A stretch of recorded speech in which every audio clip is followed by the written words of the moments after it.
Hello friends, मैं Shiba Serena हाजिर हूँ आज फिर आपके लिए एक नई वीडियो लेकर। और आज जो हम टॉपिक पढ़ने जा रहे हैं वो है गुप्ता काल से। गुप्ता काल के बारे में आज हम पढ़ने वाले हैं। तो ये जो गुप्ता काल को बिना किसी देरी के चलिए हम शुरू करते हैं। सबसे पहले हम पढ़ते हैं गुप्ता के बारे में। गुप्ता के जो संस्थापक हैं वो है श्रीगुप्त। कौन है? श्रीगुप्त। और इनका समय जो है वो 270 से 300 एडी का बताया गया है। यह माना जाता है कि पहला गुप्त शासक कुषाण के अधीन कार्य करता था। किसके अधीन करता था? कुषाण के अधीन कार्य करता था। तो आप अगर मेरी पिछली वीडियो देखी होगी तो आपको पता चल जाएगा कि कुषाण जो है अंतिम शासक थे उत्तर मध्यकाल में। ठीक है। श्रीगुप्त के पश्चात उसका पुत्र घटोत्कच आता है। घटोत्कच का जो समय है वो 300 से 319 एडी है। ये भी कुषाण के अंतर्गत काम करता था। उपाधि महाराज थी। इनकी उपाधि क्या थी? महाराज की उपाधि थी। और ये भी कुषाण के अंतर्गत ही काम करते थे। फिर आते हैं चंद्रगुप्त फर्स्ट। कौन है? चंद्रगुप्त प्रथम कह लें या फर्स्ट कह लें, एक ही बात है। इनका जो समय है वो 319 से 335 का है। पहला स्वतंत्र गुप्ता संस्थापक है। वैवाहिक संबंध बनाकर राज्य का विस्तार किया इन्होंने। कैसे विस्तार किया? वैवाहिक संबंध बनाकर। और इम्पोर्टेंट बात यह है कि इससे पहले के जो दो हमारे पास गुप्ता जो कहें शासक थे, तो वो जैसे श्रीगुप्त और घटोत्कच, वो जो है कुषाण के अंतर्गत कार्य करते थे। लेकिन चंद्रगुप्त जो है वो पहला स्वतंत्र गुप्ता संस्थापक था। क्या है? पहला स्वतंत्र गुप्ता संस्थापक। तो ये बात आपको याद रखनी है। इन्होंने परम बट्टारक की उपाधि धारण की, जिसका अर्थ है जिसके अधीन सब काम करें। मतलब इनके अधीन लोग काम कर रहे हैं। जबकि इससे पहले तक क्या था? वो जो घटोत्कच थे वो कुषाण के अधीन काम कर रहे थे। श्रीगुप्त जो थे वो कुषाण के अधीन काम कर रहे थे। ठीक है, चलिए आगे बढ़ते हैं। विष्णु के अवतार की उपाधि धारण की इन्होंने। महाराज अधिराज की उपाधि धारण की। तो इस तरह देखते हैं कि एक से ज़्यादा उपाधियाँ जो है इन्होंने धारण की हुई हैं।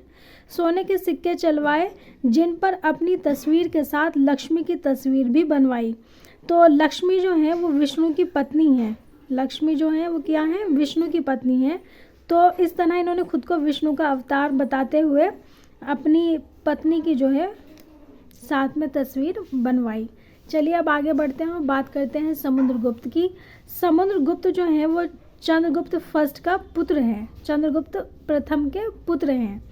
1904 में वीएस स्मिथ ने अपनी पुस्तक हिस्ट्री ऑफ इंडिया में समुद्रगुप्त को नेपोलियन की उपाधि दी है। किसकी उपाधि दी है? नेपोलियन की उपाधि दी है, क्योंकि यह बहुत युद्ध करता था और इसने 47 राजाओं को हराया। तो इन्होंने क्या है? 47 राजाओं को हराया था।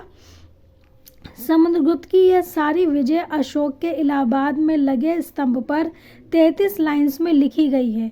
क्या बता रहे हैं कि 33 लाइन्स में ये लिखी गई हैं।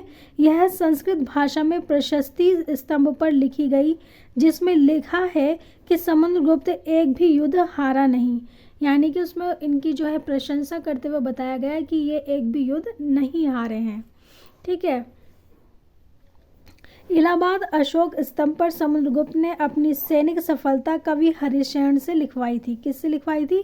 आप इसे हरिसेन भी पढ़ सकते हैं और वैसे ये हरिसेन भी कहा जा सकता है इसको। तो इनके द्वारा जो है उन्होंने अपनी सैनिक सफलता इस पर लिखवाई थी। ठीक है। यहाँ पर आप, मैं समझती हूँ आपको पूरा दिखाई दे रहा होगा। इसी के साथ चलिए अब आगे बढ़ते हैं। समुद्रगुप्त ने अश्वमेध यज्ञ भी किया। कौन सा यज्ञ किया? अश्वमेध यज्ञ भी किया। उसके सिक्कों पर अश्वमेध पराक्रमा लिखा मिलता है। क्या लिखा मिलता है? अश्वमेध पराक्रमा लिखा मिलता है। इसने खुद को कविराज की उपाधि दी। यह संगीत कला में भी निपुण था। किसमें? संगीत कला में भी निपुण थे। भद्र पीठा पर बैठी वीणा बजाती हुई उसकी आकृति उसके एक सिक्के पर मिलती है। कैसी आकृति है? कि वीणा बजाते हुए उनको दिखाया गया है। भद्र पीठा पर बैठी वीणा बजाती हुई, बैठा होना चाहिए फ्रेंड्स, यहाँ थोड़ी सी गलती है, बैठा हुआ उनको दिखाया गया है वीणा बजाते हुए। समुद्रगुप्त ने स्वयं को प्रयाग प्रशस्ति में श्री गुप्त का परपौत्र कहा है। क्या कहा है? श्री गुप्त का परपौत्र कहा है। चलिए आगे बढ़ते हैं। अब बात करते हैं हम चंद्रगुप्त सेकंड या द्वितीय की। चंद्रगुप्त द्वितीय जो हैं वो पुत्र हैं समुद्रगुप्त के। ठीक है, किसके पुत्र हैं? समुद्रगुप्त के पुत्र हैं। और उनका समय है 380 से 415। इन्होंने यहाँ मुझे इसने कहना अच्छा नहीं लग रहा है। इन्होंने खुद को विक्रमादित्य 14th का नाम दिया। किसका? विक्रमादित्य 14th का नाम दिया। पूरे इतिहास में 52 विक्रमादित्य हैं, मतलब विक्रमादित्य नाम से बहुत सारे लोग हैं, 52 हैं, परंतु उनमें सबसे प्रसिद्ध विक्रमादित्य 14th हैं। कौन है सबसे ज़्यादा प्रसिद्ध? जो है विक्रमादित्य 14 हैं। रोमिला थापर ने इस काल को साहित्य के संदर्भ में स्वर्ण युग कहा है। क्या कहा है? स्वर्ण युग, गोल्डन एज कहा है। ठीक है, golden age of ancient Indian literature इसको कहा गया। ठीक है, किसके द्वारा? रोमिला थापर के द्वारा। इसी समय सारी चीज़ें संकलित यानी कंपाइल होने लगी थी। समुद्रगुप्त ने साहित्य के लिए उज्जैनी एक अलग से राजधानी बनवाई थी। ठीक है, यहाँ पर संकलित या लिखे गए 4 वेद, ब्रह्मणा, आर्यानिका, उपनिषद, ये सब जो है यहाँ पर लिखे गए, कंपाइल किए गए। ठीक है, चलिए आगे बढ़ते हैं। यानी 1900 साल बाद ये चीज़ें लिखी गई। स्मृति पुस्तक यानी कानून के विषय पर लिखी गई। मनुस्मृति, प्राशर्वेश, यहाँ में थोड़ी सी गलती हो रही है मुझसे, ये है प्राशर्वेश स्मृति, प्राशर्वे स्मृति। ठीक है, अब मैंने करेक्ट बोला, प्राशर्वे स्मृति। और फिर है नारद स्मृति। तो फ्रेंड्स ये जो है 3 स्मृतियाँ हुई हैं, और इन तीनों किताबों में स्त्री धन पर अलग अलग नियम हैं। तीनों स्त्री धन पर एक मत नहीं थे। ठीक है, फिर आगे देखिए। मनुस्मृति पहली ऐसी पुस्तक थी जिसका अंग्रेजी में अनुवाद हुआ था। क्या कह रहे हैं? पहली ऐसी पुस्तक है मनुस्मृति जिसका अंग्रेजी में अनुवाद हुआ था। ठीक है, तो यहाँ मैं एक बात आपको बता दूं, अगर पीछे से कोई भी नॉइज़ आ रही है तो उसको लेके परेशान मत होइएगा। ये वीडियो बनाना ज़्यादा ज़रूरी था, थोड़ा बहुत नॉइज़ जो है वो अवॉइड कर लेना चाहिए, क्योंकि पढ़ने के लिए हम हमेशा जो है शांति का इंतज़ार नहीं कर सकते, तो इसलिए अवॉइड करिएगा। ठीक है, जो भी नॉइज़ आ रहा है। पुराण कहानियाँ हैं देवी देवताओं की। उदाहरण के लिए शिव पुराण, विष्णु पुराण। पुराण गुप्ता काल में लिखे तथा लिखे भी गए और कहे भी गए।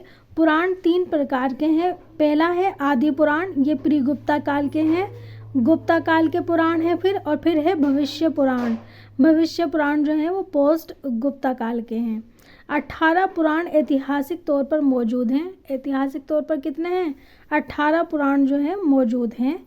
उनमें से पहला है आदि पुराण, एक जो है वो आदि पुराण है, फिर एक और है भविष्य पुराण, और 16 पुराण जो है वो गुप्ता काल में लिखे गए। पुराण केवल ऐसी पुस्तक हैं जो भविष्य काल में लिखी गई हैं।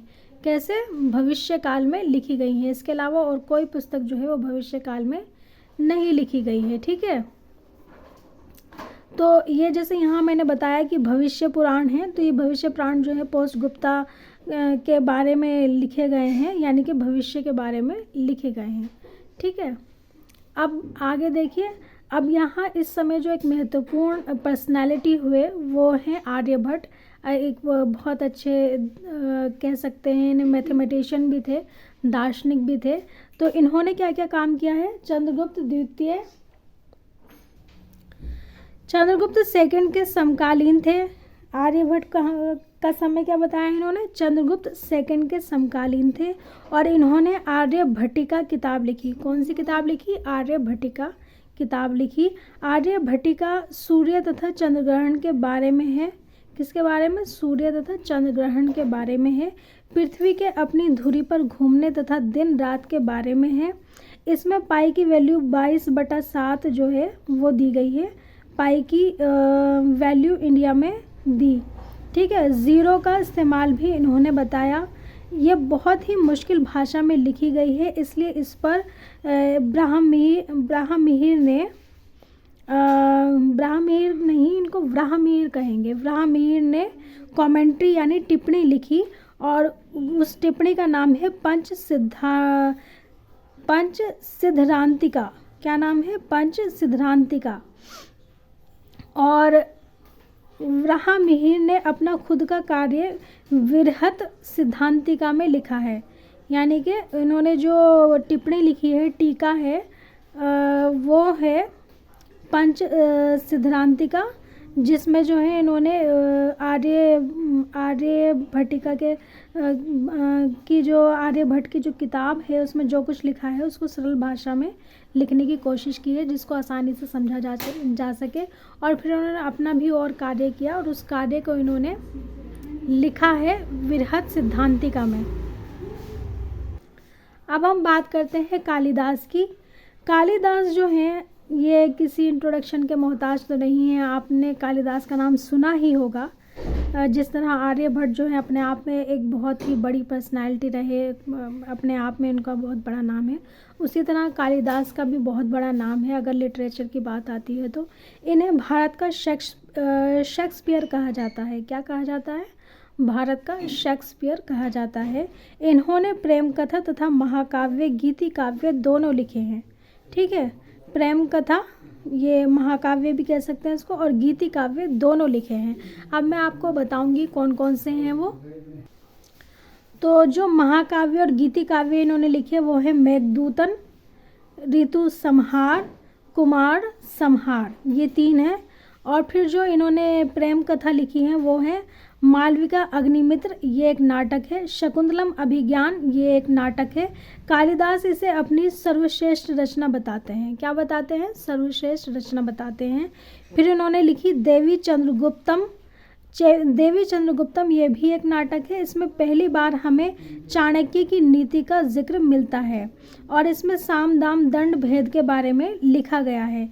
ये जो देवी चंद्रगुप्तम नाटक है ये 2 बार लिखा गया है। ठीक है, और इसी नाम से देवी चंद्रगुप्त ये 2 बार लिखा गया।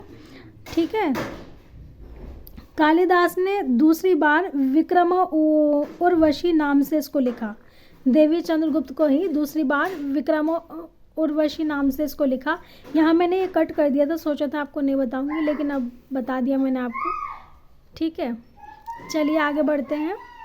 और यहाँ देखिए शूररथ के बारे में दिया गया है। शूररथ जो है वो आयुष का ज्ञाता था। अब आयुष क्या है? आयुष यानी आयुर्वेद, योगा, यूनानी, सिद्धा और होम्योपैथिक। अब ये छोटे से बेबी की आवाज़ आ रही है, इसको अभी हम बच्चे को तो चुप नहीं करा सकते ना, तो बच्चे की आवाज़ से परेशान मत होइएगा, थोड़ा हो जाता है। ठीक है, तो शूररथ जो है वो आयुष का ज्ञाता था। ये विश्वकोश कहे जाते हैं। ये क्या कहे जाते हैं? विश्वकोश कहे जाते हैं। चलिए आगे बढ़ते हैं। शूररथ के शिष्य थे चरक। शूररथ के शिष्य कौन थे? चरक। इन्होंने चरक संहिता लिखी जिसमें कैंसर का इलाज आयुर्वेद से लिखा था। ठीक है, तो ये देखिए कि हमारा जो इतिहास है वो अपने आप में कितना रिच है। ऐसे ऐसे लोग हमारे पास हुए हैं जिन्होंने इतनी बड़ी जानकारी जो है वो इतने समय पहले लिख दी। ठीक है, पंचतंत्र विष्णु शर्मा ने लिखी है। पंचतंत्र किसने लिखी है? विष्णु शर्मा ने लिखी है। वात्स्यायन ने कमा सूत्र किताब लिखी। इस किताब पर आधारित गुजराव यानी एमपी के मंदिर बने हैं। किसके? एमपी के मंदिर बने हैं। और फिर जातक कथाएं भी लिखी गई हैं। जातक कथाएं जो हैं वो बुद्ध के पुराने जन्म को कहते हैं। ठीक है, तो जातक कथाओं को भी इस समय लिखा गया है। चलिए और इन्फॉर्मेशन देती हूँ आपको। अब हम बात करते हैं कुमार गुप्त की। कुमार गुप्त जो हैं वो चंद्रगुप्त द्वितीय के पुत्र हैं। ठीक है, और इनका समय 415 से 455 बताया गया है। ठीक है, इनके शासनकाल में नालंदा विश्वविद्यालय की स्थापना श्रीलंका के राजा द्वारा की गई। तो ये याद रखना है अपने आपको, नालंदा विश्वविद्यालय की स्थापना हो रही है, ठीक है। यह विश्वविद्यालय महिंद्रा राजाओं द्वारा बनवाया गया था। किनके द्वारा? महिंद्रा राजाओं के द्वारा बनवाया गया था। ये बिहार में बनवाया गया था, परंतु यह ज़मीन कुमार गुप्त ने दी थी। तो कुमार गुप्त ने क्या दी थी? ज़मीन दी थी। इसलिए ये पूछा जाता है कि ये नालंदा विश्वविद्यालय के लिए जो ज़मीन है वो कहाँ से आई थी, तो आपको पता होना चाहिए, कुमार गुप्त ने दी थी। तो जैसा कि आपको मैंने बताया कि कुमार गुप्त ने जो है ज़मीन दी थी उसके लिए, ये क्वेश्चन आता है। फिर कुमार गुप्त के शासनकाल में हूणों का आक्रमण हुआ। किसका आक्रमण हुआ? हूणों का आक्रमण हुआ। इसके बाद समय आता है स्कंदगुप्त का। इनका समय जो है 455 से लेकर 467 तक बताया गया है। यहाँ पर एडी या बीसी कुछ लिखा नहीं है, तो आप सोच रहे होंगे कि क्यों नहीं लिखा। वो ऐसे ही रह गया है लिखते टाइम, जब मैं नोट्स बना रही थी जल्दी में तो रह गया था। तो बीसी तो ये हो ही नहीं सकता, आप जानते हैं। तो ये जो है 455 ईस्वी की बात चल रही है। इसने एक गांव नालंदा विश्वविद्यालय को दान में दे दिया था। क्या किया था? एक गांव जो है वो नालंदा विश्वविद्यालय को दान में दे दिया था। अभिलेख मैक्स में ये जानकारी मिली है। किसमें? मैक्स अभिलेख में ये जानकारी मिली है। स्कंदगुप्त के पश्चात कोई प्रभावशाली गुप्ता शासक नहीं हुआ, इसलिए एक बार फिर सामंतवाद शुरू हुआ। किसकी शुरुआत हो गई? एक बार फिर सामंतवाद की शुरुआत हुई। सबसे शक्तिशाली सामंत गुप्ताओं के वर्धन थे। कौन थे? गुप्ताओं के वर्धन थे। तो यहाँ पर जो है वो गुप्ता काल का एंड होता है इस तरीके से। और नेक्स्ट वीडियो में हम पोस्ट गुप्ता के बारे में पढ़ेंगे, जिसमें यहाँ जो वर्धन के बारे में मैंने आपको बताया है, इनके बारे में और जानकारी लेंगे, क्योंकि वो जो है पोस्ट गुप्ता काल में आती है। तो इसलिए मैं इस वीडियो को यहीं पर एंड कर रही हूँ। नेक्स्ट वीडियो का वेट करिए, तब तक के लिए पढ़ते रहिए, खुश रहिए, and thank you for watching this video.